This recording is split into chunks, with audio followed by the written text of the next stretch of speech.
have a cultural presentation coming from Loida. Is Loida around? Of Umangat Migrante Roma? Loida will give...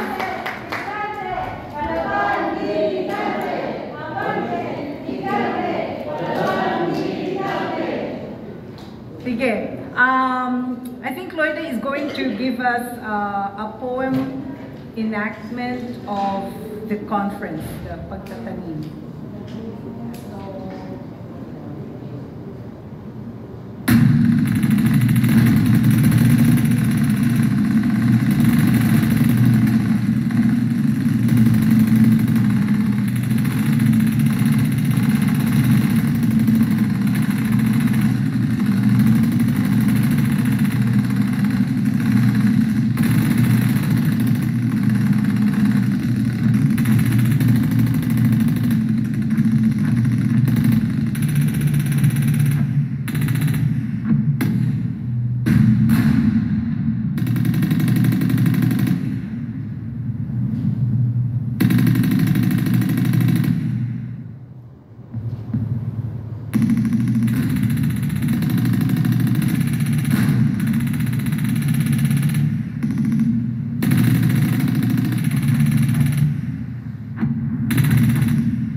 Sabi nila, adik kayo, kriminal, rebelde, pasaway.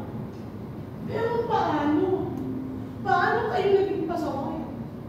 Mga bata pa lang kayo, may takot na kasi sa Diyos at may pangarap sa buhay. Sila ang may kasalanan.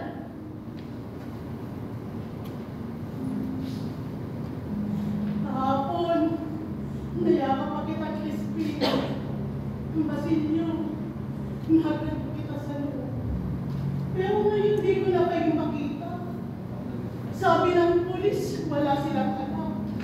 Sabi ng gobyerno, kasalanan nila. Pero, paano naging kasalanan ang maging mahirap? Paano naging kasalanan ang mga ako'y magandang buhay?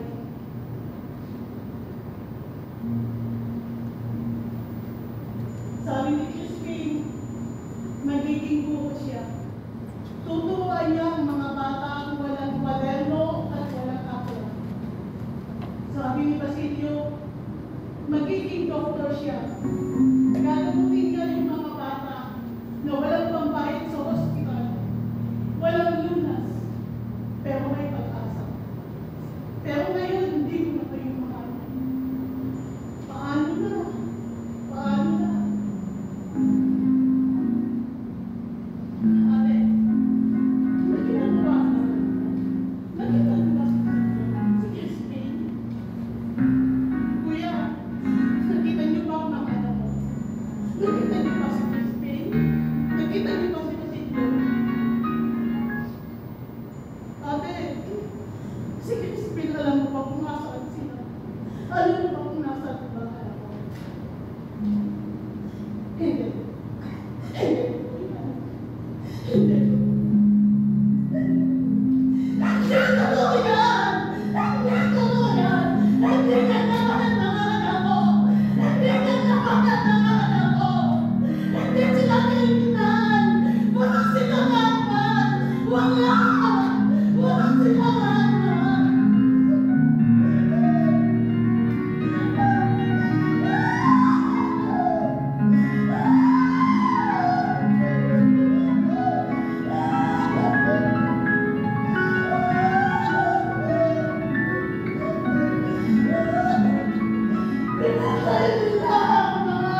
Bakit?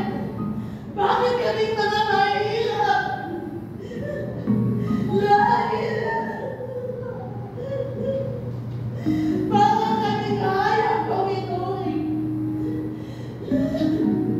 Bakit kaming mga mahirap? Laging mabilis ang hamon. Walang abogado, walang tanong-tanong.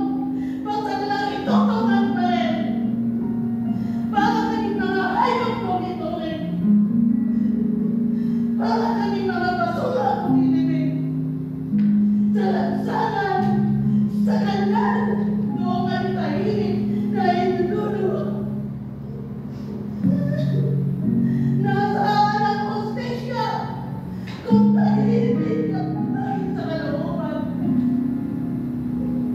Nasaan ang batas kung ang buhay may presyo sa bawat istasyon? Samantalang ang mga mahirapan may kotse at abogado sa tabi. Samantalang kami may kabaw, may luha, at putok na walang salarin. Bakit napakahirap makamtan ang katarungan? Bakit hindi patas sa lipunan?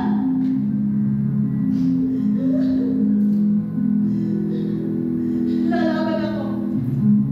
Lalaban ako. Hindi ako titigil. Hindi ko man mahanap ang mga anak ko. Hahanapin ko ang hustisyo para sa kanila.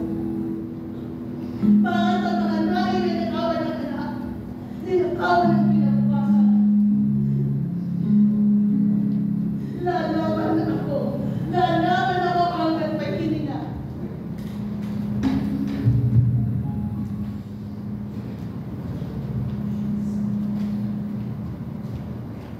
The makabagong Sisa monologue became more than performance.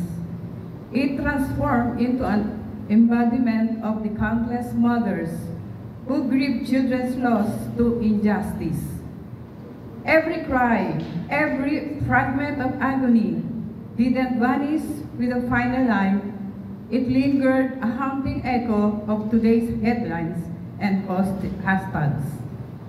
Poverty, guilt by assumption, and the silence of society were laid bare, revealed not in fiction, but in living reality. By reconnecting Sisa's 19th century suffering from modern tragedies, the piece exposed how systemic neglect continues to oppress the marginalized. Sisa's grief became defiance. Her tears ignited a call for justice that extends far beyond theater walls. It is a challenge to confront the institutions that silence the voiceless and a church to sustain hope until accountability is achieved.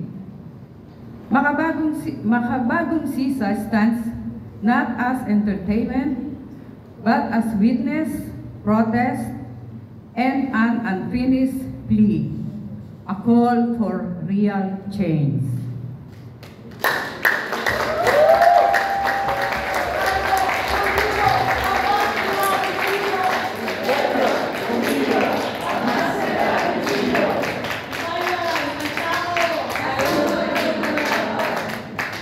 Laban.